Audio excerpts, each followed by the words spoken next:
Xullas yetishmovchiligimiz ko'p. Masalan, hozir uyda chiroyi yo'q. Yo'q. Puli to'lanmagan. Ertaga gazga ham to'lash kerak bo'ladi. Yeb ichish gapirmasa ham bo'ladi. Shunaqa. Oldingizga ishlagani keldim. Mardikorlik degan. Maqamasiga chidayman.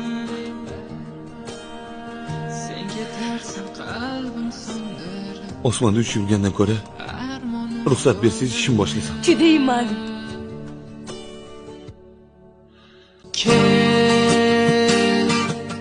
Yuragimni o'zing bilan nola